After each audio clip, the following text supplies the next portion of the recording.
JT Smith of the TFON podcast. Back again for season 3, episode 10. I got my main man, Dan Sellers, in the building. Dan, What how it you doing do? today? What Man, it do, nothing, man? nothing much, man. We talked a little bit on Saturday and afterwards. Bearcats won, you know. During?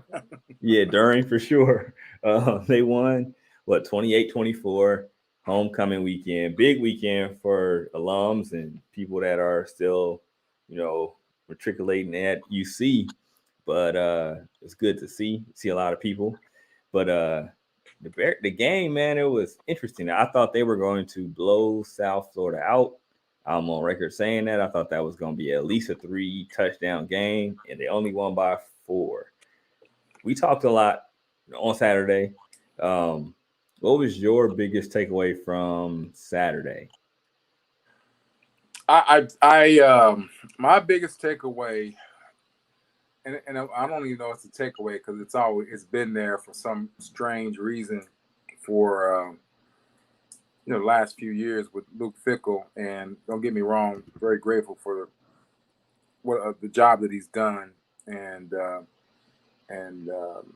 teams that he put on the field and everything, his leadership in the city and also on the football field. But his Achilles heel is discipline, and as it relates to penalties, number one, Yeah. and just the mentality of keeping your foot on the gas pedal. And my biggest takeaway was, that if they're not more disciplined in everything they do, not just the penalties, blocks, and coverage. Had a couple blown coverages, and actually the coaching. And I'm talking about the tier 2 coaching, not tier 1 as much as tier 2. Tier 1 is Luke Fickle. You get people the assignment, and your coaches are supposed to get your team ready. And I thought the defensive scheme was poor at best, and it was a situation where you allowed a quarterback who had mobility to dictate, what you do. The week before, the defense dictated what that quarterback did, Yeah. and they ended up having a leading the country in sacks. Yeah. And this situation, your best player, and the reason why he's so effective and why they were so effective against Indiana was the fact that this guy came downhill every single play, pass, run, or punt. And I noticed very early on in the game that they had him spying on that quarterback. Now, if Mm-hmm. that's Action Jackson, that's one thing. But this kid, you know, is a good quarterback, good athlete, but Yeah. he's not going to beat you by himself. Yeah. And for the first two and a quarter, 2 halves and a quarter, first 2 quarters and a half of a third quarter, Yeah. they set him back as a spy. Your best penetrator, your best run defender, your best um, pass rusher, you cannot do that. And what I saw, just looking at him, focusing in on, and we're talking about Pace, Yeah. Ivan Pace, and I started focusing on Ivan after first couple series, and I'm trying to figure out why they're getting 5 yards a pop, and the guy was just sitting back at 5'11", 225 pounds, getting swallowed up by these big old tackles. Yeah. And the reason why the 3-3-5 is so effective is because the offensive line doesn't know where they're coming. Well, they knew exactly who's coming, who wasn't, and I thought the defensive coordinator really put them in a bad spot for the first 2.5 quarters. Yeah. And it made everybody. There was no pressure on the quarterback. He had time to throw the ball. Made the defensive backs uncomfortable. Made the other linebackers uncomfortable, and definitely the rest of the D line. So I hope they learned their lesson. He got desperate in halfway through the third quarter and started bringing pace every single time like he normally does, and they became more effective. So Yeah. that was the most glaring thing that I saw, and hopefully he learned his lesson and won't do that again. Yeah, for sure. I thought so the same. You said something ASAP about him being a spy, and I just saw it, and I'm like, oh man, that's rough. And then I thought like with the knowing the quarterback was going to run, and this team was going to try to punch it in your face. I mean, it was early first drive. I thought Bohannon completed a few passes on third down when need be, but I think after that drive, he kind of started showing his inaccuracy, and I'm like, man, just go 4 down line. Maybe even go 4-3 if you got to, if you want to have your linebacker out there. But I thought they should have dictated more. You know what I mean? Just like Yeah, punch them in the mouth besides allowing them to get that power rush off. All they were doing was, sending the running back through, but then they were just sometimes just doing a power left, power right, or just power up the gut. You know what I mean? With the quarterback. You know what I mean? So it was just like he was able to dictate a lot. They ran for over 200 yards. Tulsa was a team that normally runs on them, and they shut that down. And then against USF, I didn't expect that to be the case. And boom. right. So I feel like they got the athletes. I mean, the bodies to kind of be multiple. I feel like sometimes they get married to the 3-3-5. Sometimes a little bit too long. Right. And pure run pass and pure running downs. And it's like this team shows you're not going to throw on first down. I would have 4 big dogs out there, and then you put your 2 people that you trust to read it. And the cornerbacks do a good job of making plays in the run game as well. I thought they did a heck of a job. So I would do that if you want to trust it, But I just thought I'd rather the big dogs get 8, or like it frees up pace, even if he's not coming straight forward, or both pace. Van Fossen had a good game. Huber had a solid game as well. But Van Fossen had a heck of a game, 16 tackles. I just thought they could have changed their looks to that quarterback, because he showed he wasn't going to beat him deep with his arm like that. To me, it was just quick short passes and stuff, and it kept him on rhythm. If we could have got him behind the chains a little bit earlier, I think they could have done a little bit more. But I mean, a win's a win. The Bearcats, even with play that hasn't been like the most appealing, they've been winning. A lot of teams lose those games, so that's a positive. But they have to clean it up, man, because I just feel like one team. I mean, I'm not impressed with pretty much any team in the conference right now. Maybe Tulane's kind of the dark horse to me right now. Dark horse.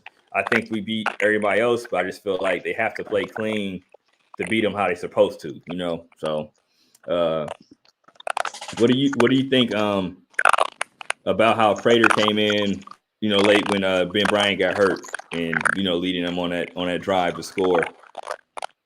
Well, I thought he did what he had to do.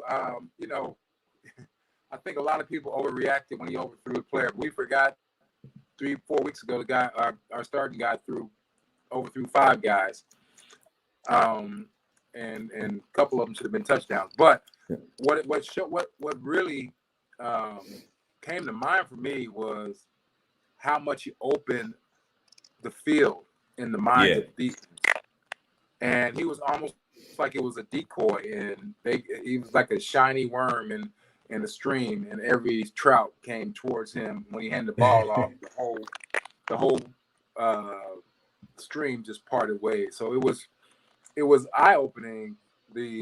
And I said this early on, that he presents so much. I mean, he can throw the ball, and if you give him opportunity to get comfortable in there, he will show you that. Obviously he'll make mistakes as a freshman, or a sophomore. I'm sorry, but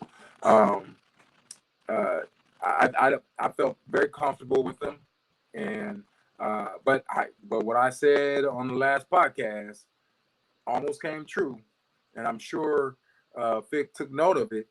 He needs to get the kid more playing time.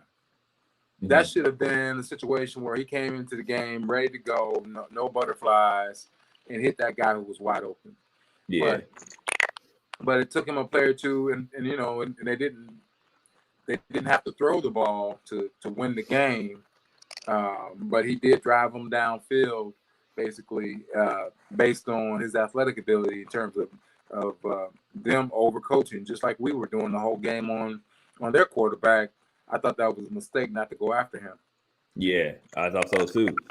They allowed him to get comfortable, which is good for the Bearcats. But just like you said, they sat back and they were so scared of his legs that Chuck just went crazy. I mean, he started gashing him even more. Where he was getting 5 and 7 earlier, he was getting 10 more because Prater was in there. So that was cool to see, and for them to be able to step up when need be. Those linebackers were biting every single fake. I mean, he didn't even have the ball, and they were running outside, and like you said, Chuck was gone, man. And yeah, he was rolling.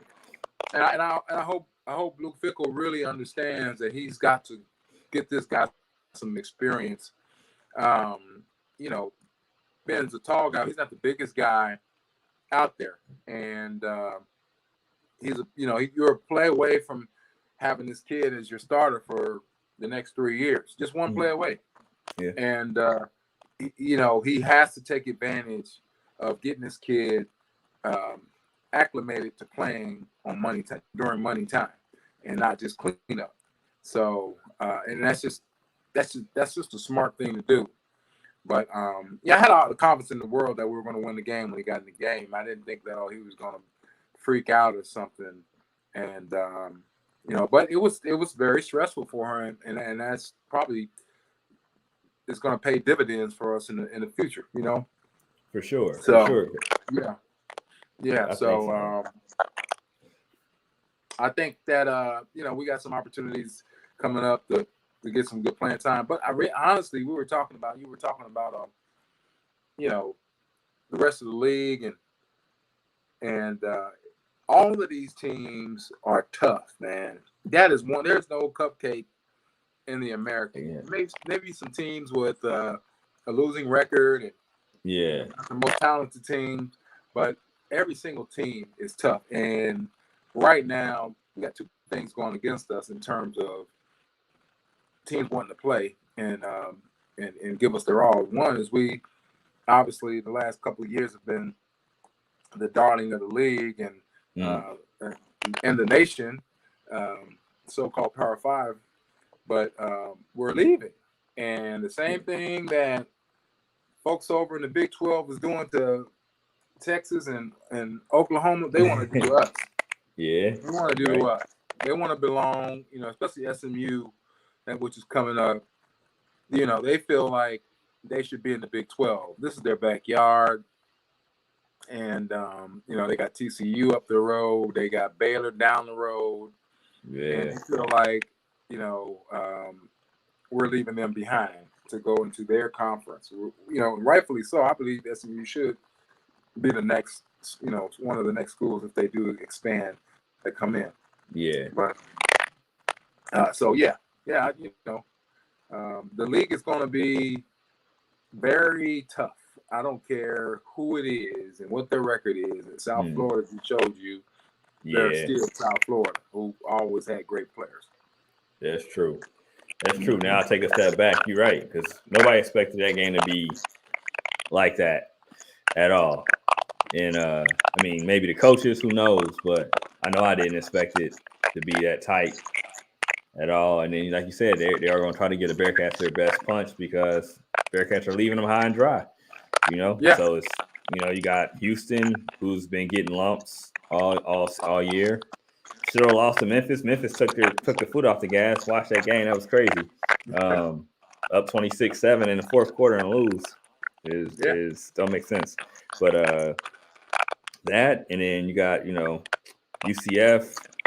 I think they might have lost one, maybe one or two, but I don't know. But yeah, they're gonna get the best punch from the AAC for sure, man. Yeah. Do you think? I know this is like kind of off topic, but I know I've read some stuff that says like SMU. I think the Big 12, it's not Big 12, but the Pac-12 is trying to possibly extend the olive branch to SMU. I don't know how much weight is holding, but I know you being down in Dallas. Have you been hearing that a little bit? I did hear that. I don't listen to a lot of the Dallas radio because I hate the Cowboys, but I did hear that on the broadcast. So I think SMU is one of those programs that used to be blue blood, especially during the 70s and 80s. And I think they wherever they go, this market is ridiculous for football. You got these great schools in the region. You got TCU, you got Baylor, you got SMU. Who else do we have over here? I'm missing one. Baylor, TCU. What, Texas Tech? Texas They ain't really great, though. That's way out there. That's way out there? Okay, I ain't know how this thing close. Yeah. But yeah, so you got those three big schools right here. Okay. And they would fit right in with the Pac-10 as far as the television audience and one of the biggest cities in the country and this region. So I would definitely see that. It's just it's funny. I get tickled sometimes, and we might have spoke about this. Like when everybody was crying about Texas and Oklahoma leaving, I'm like, if you just beat their ass and send them on their way, nobody cares that Texas right now. No one cares that Texas and Oklahoma is not going to be in the Big 12. The Big 12 right now is the third most prolific conference, and maybe number two. And the Big 10 has Ohio State, and that's pretty much it. Penn State is down. I mean, they got a good record. Is average. I mean, not average. They're a good team. They're not great. They haven't played anybody. So it's like you look at. I'll take TCU up against everybody in the Big 10, and I'll take them a touchdown deficit under Ohio State. And I'll do the same thing in the SEC, and they beat everybody except for Georgia and Alabama. Okay. And Oklahoma State. Oklahoma State beat everybody in the Big 10 except for Ohio State. That's just what it is. Yeah. And so no one's talking about Texas and Oklahoma. They're not even. To me, they're not even one of the top 5 best schools in that conference now. Yeah, right now. They can't beat Baylor. They can't beat Oklahoma State. Yeah. They probably, struggle against. They can't beat Texas Tech because Texas Tech won. So all these teams leaving these conferences, they're going to be fine, including the American Conference. They're going to be fine. They got some good teams coming in. And, people get caught up in names and brands, and when you get on the field and you pop somebody in the mouth, it doesn't care if you're a 5-star or a 3-star. Trust me, I've been there, done that. Yeah. Get some great teams in college. That's all we played. We played against the best every year. I think out of the 4 years that I was in college, I think 3 years we played the national championship and beat the previous national championship my freshman year at Penn State. Yeah. So, and should have beat Miami of Florida my freshman year, and they won. That was the first one they won, but nobody knew how good they were. And we played really, really, really tough at Riverfront Stadium. But, so it's, it's all about, the guys on the field, man.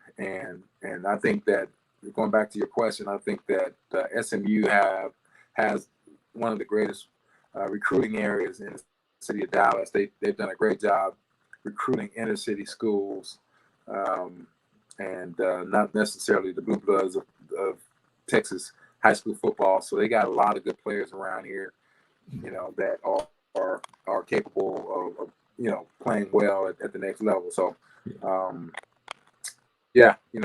I can't wait till the Bearcats get down here, to be quite honest, and start recruiting this area.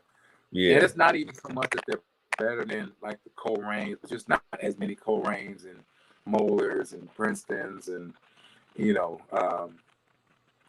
as they have down here. Just about there's probably for every one high school there's 20. So you just got more kids to choose from, and they want to play in front of their parents, and they want to play at a happening hot school, and I think Cincinnati is going to do well as it relates to recruiting in this area. And if I got anything to do with it, I know a bunch of high school coaches. I'm going to make sure that I steer them the right way.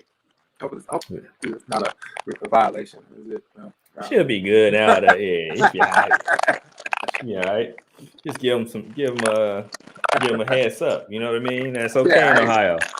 Just let them know it ain't country. Like, you know, they think it's all cornfields and stuff in Ohio. You know what I'm saying? So you gotta let them know, like, yeah.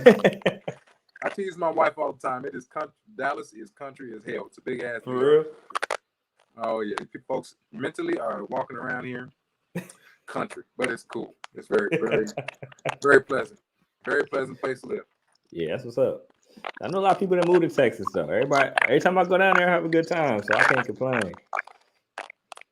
I'm gonna tell you right now, take your cholesterol medicine every day because the food they eat down here, man, serious will kill an elephant, man. If it ain't fried or smoked, it ain't getting ate. That's it. Yeah. Oh my goodness. The Mexican food is ridiculous. Man. Yeah. For sure. Yeah. For sure. Yeah.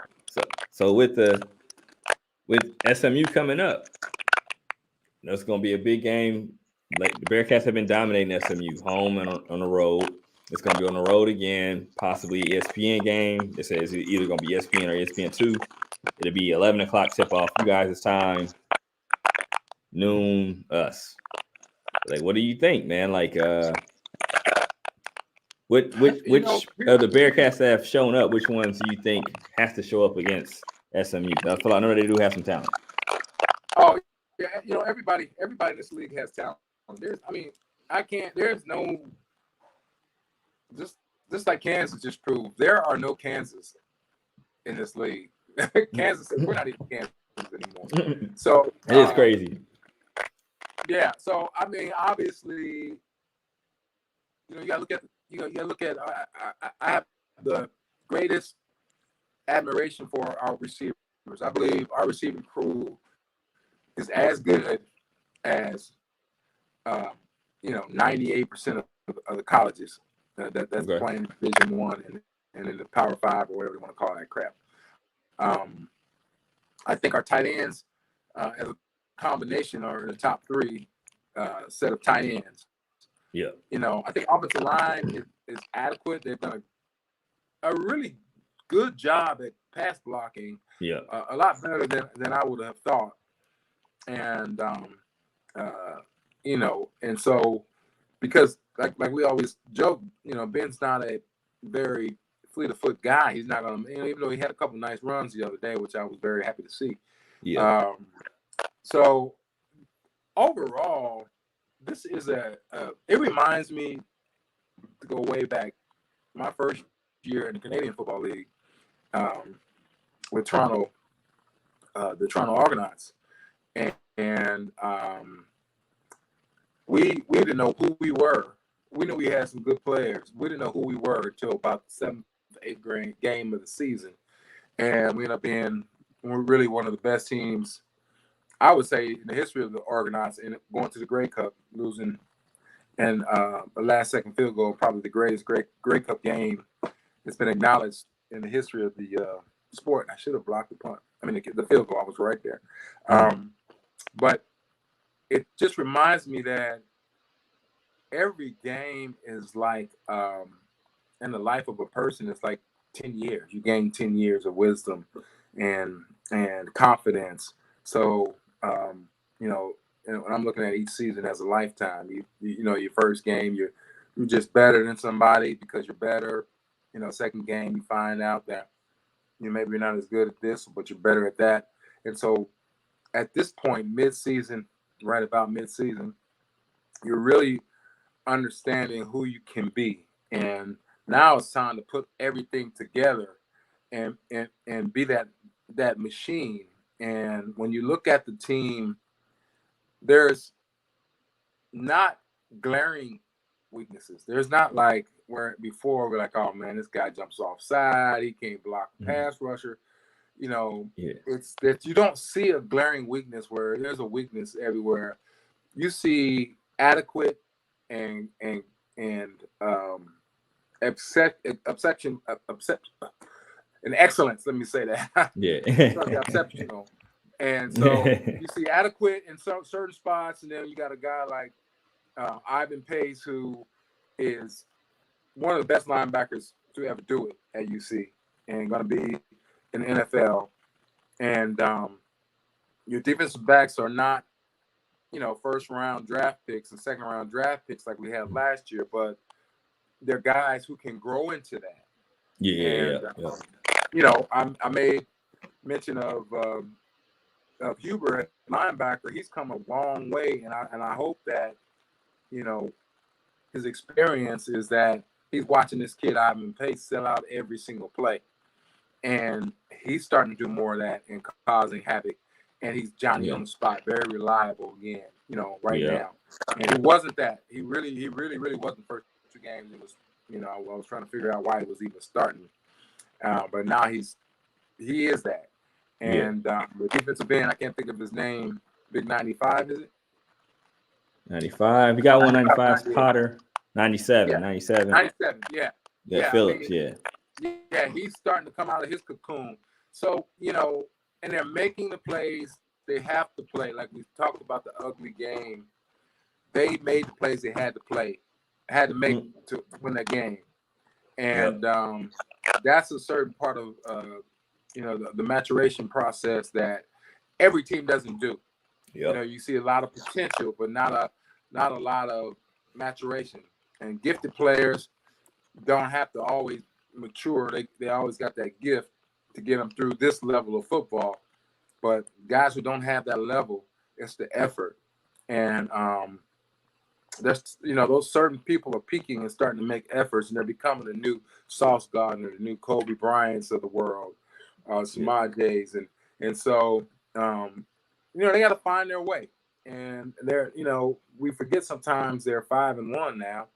Yeah. And, they played like crap, and it's hard. It's hard for me to watch them. I ain't gonna lie. I've said this every week. It's hard for me to sit there and watch them. My wife don't even come in the house. She'll leave the house when I'm going to back at home. The dog tries to get out the house. I'm doing saying a lot of wrong words, but for people who have to really show up. Number one is offensive line has to limit their penalties. Our drives are predicated on, really have been predicated on second down passing plays, and you can't survive well off of that because we don't get 3 or 4 yards on first down.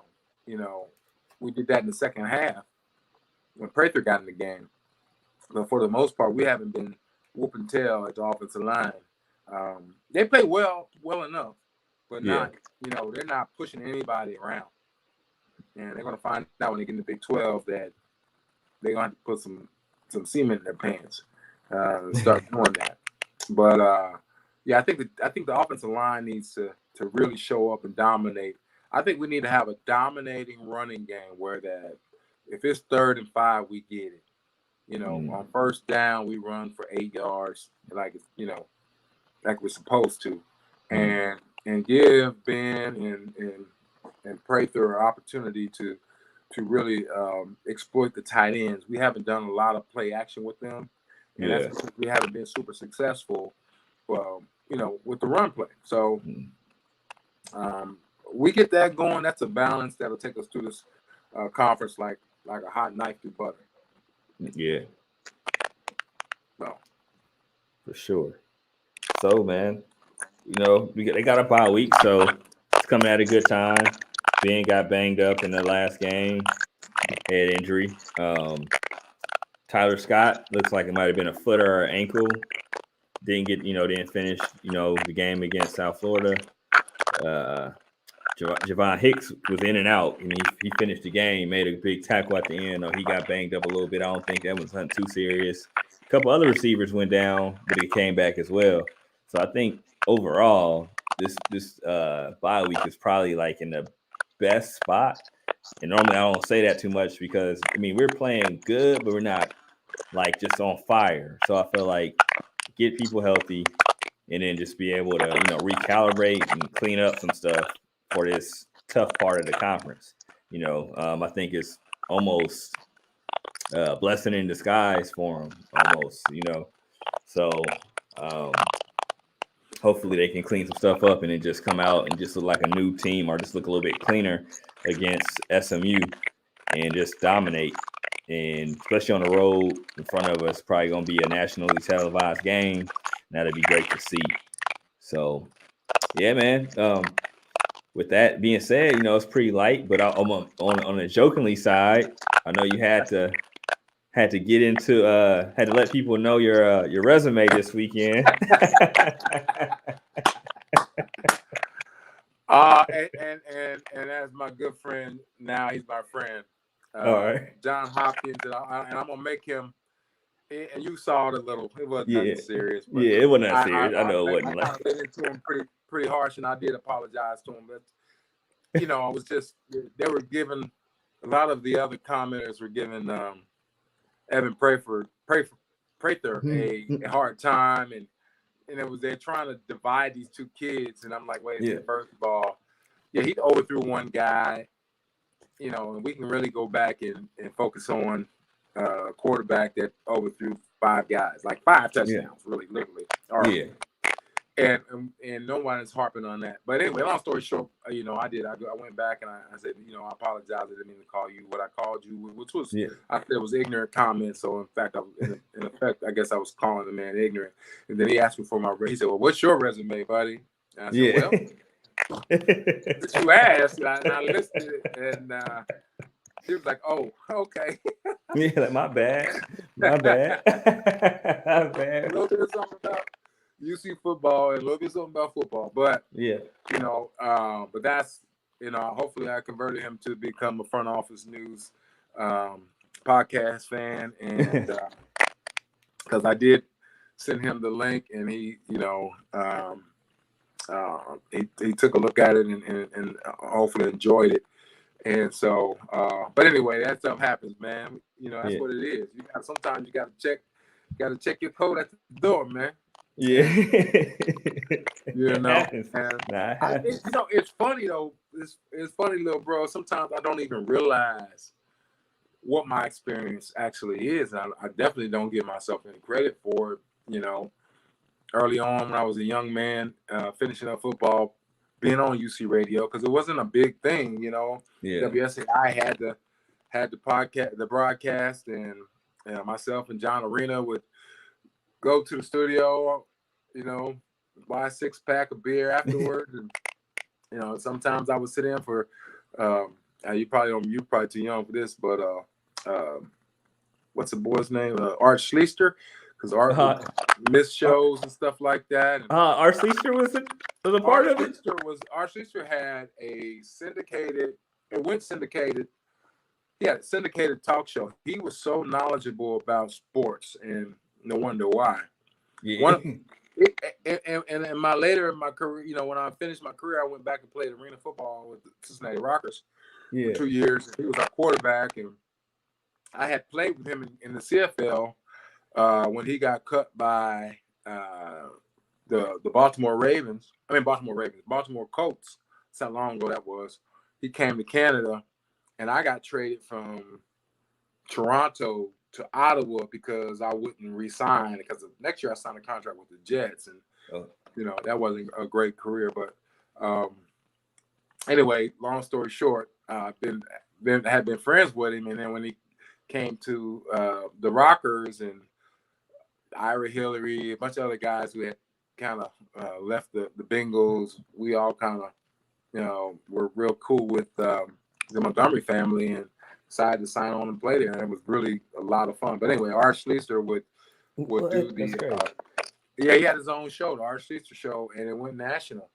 And he got caught writing them checks in red.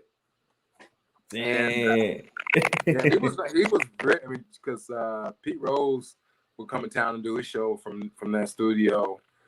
But periodically, I would get a call or I don't know if John did at the time. Maybe he did too, John Arena, because he had just graduated. He'd only been out of school like 3 or 4 years, and say, "Can you sit in for Art because he's nowhere to be found or something?" So we'd sit in there until somebody with real experience would come in, and it was just it was funny. But that's how far I go back.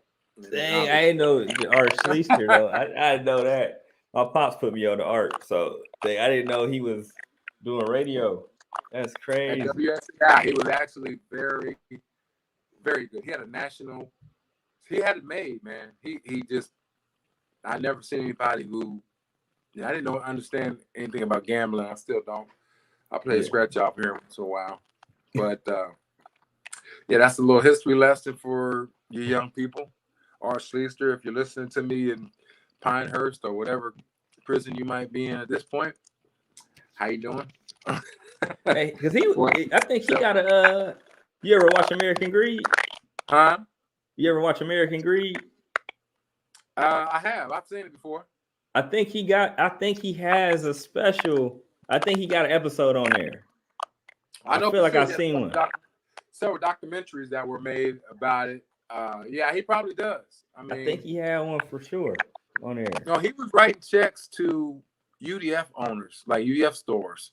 That's how, popular he was here with the Cincinnati Rockers. Yeah. For a couple of years. And actually, that's one of my jerseys. I got a bunch of jerseys up there from my past experiences, but that one green, the number 34. I'm an all-time leading rusher in the Cincinnati Rocker history. First time I've ever been a running back since the Little League football. And you see a couple other of my jerseys up there. I can't see. Yeah, but anyway. Yeah. Yeah, that's a little, less known story that I can share. And but yeah, so I just had to it's great to really to really reflect and be a part of the press corps at certain times with University of Cincinnati. Obviously, writing for the Cincinnati Herald and for a few years was great, and I probably will hopefully try to get back in the saddle next year because the Big 12 being in my area and I can get to and really see it in person. It's pretty hard. Sometimes it's hard to write from the TV screen versus our tapes versus being there. But yeah, you know how it is. But for sure, it's better. It's definitely better in person. Yeah. So anyway, I had to run that little resume down to. I had to run it, brother. But he's a good dude, though. I mean, and I think he and I'll be fast friends. Yeah, cool. Hey, it's something that could have been rough turned out to be a good story. You know what I mean? Right. Nowadays, man, and take politics out of it. These websites can be crazy. And, yeah, for sure. And insightful. And I had to take a step back and remember that I was the son of a preacher and do it. Cool. Well, I appreciate you, man, for coming on, talking a little Bearcat stuff, giving us a history lesson. We got an Art Schleister dropping this one. This might be classic right here. Man, I gotta tell you one day. Speaking of Art Schleister, and this is the last one. Speaking of my man, how I met Art Schleister. I mean, the first time I met Art Schleister in person, I played against him one game, and then I got traded from Toronto to Ottawa, and he had come up in the middle of the season. We had played him the week before, and I think I sacked his ass like 4 times. He didn't know what he was doing. He just running around playing, and they had no business playing him.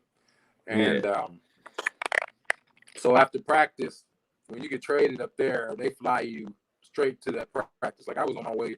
I was in the locker room getting ready to go to practice, and they were like, "You're going to Ottawa." And there was an airport called the Island Airport, right across, almost down the street from the stadium.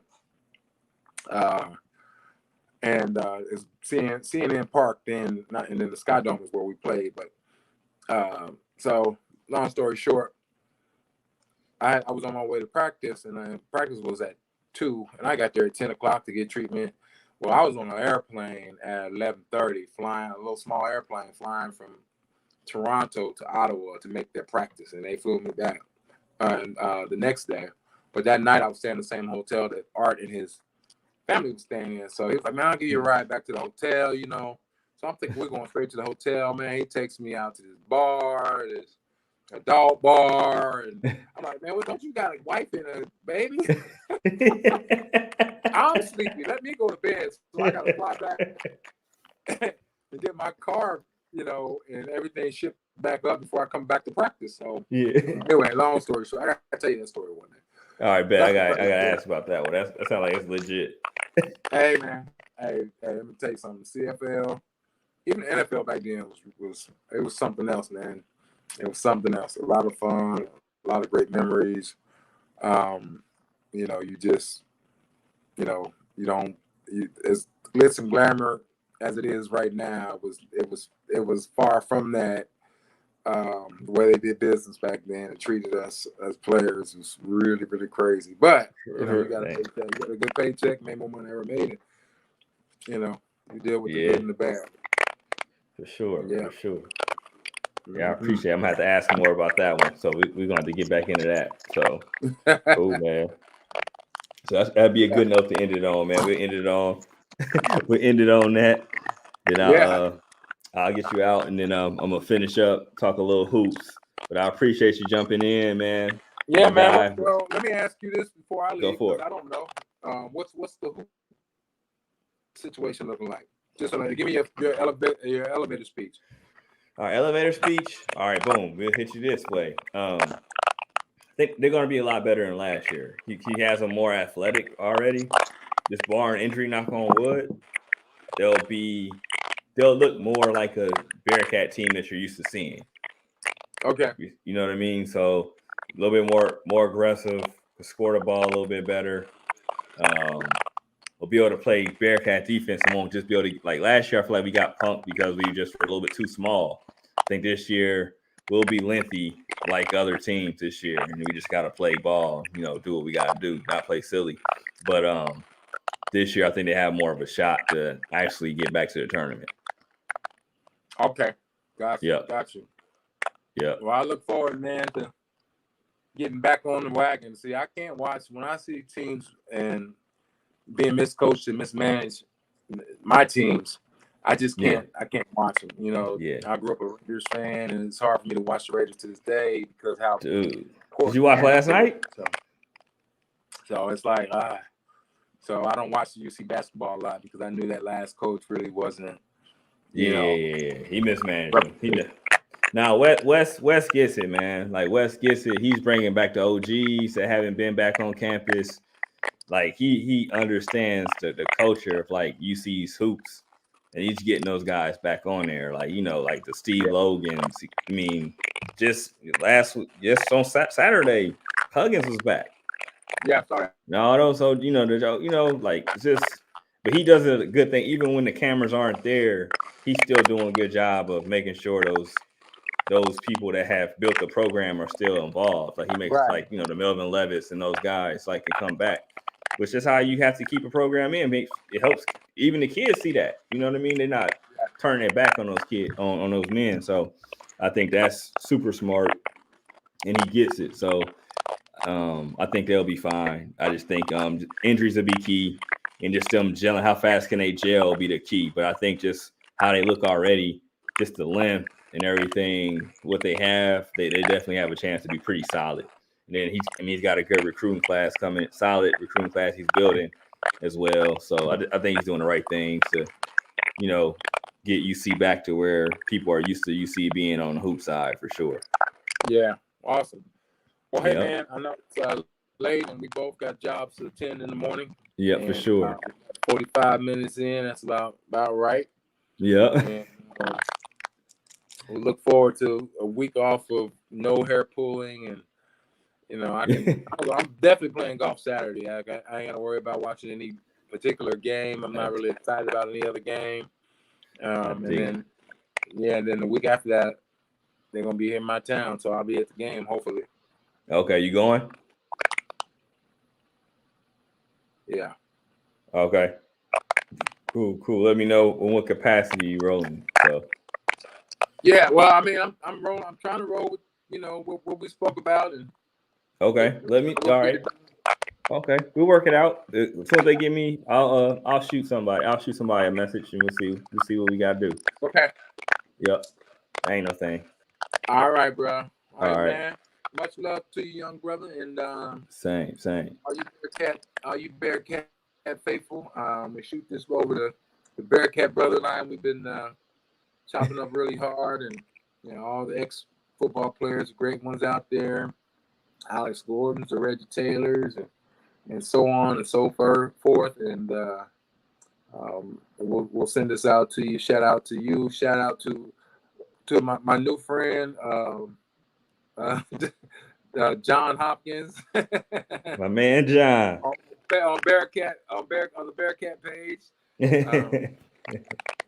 Definitely gonna copy you on the link and give us your feedback, honest feedback, and all that good stuff.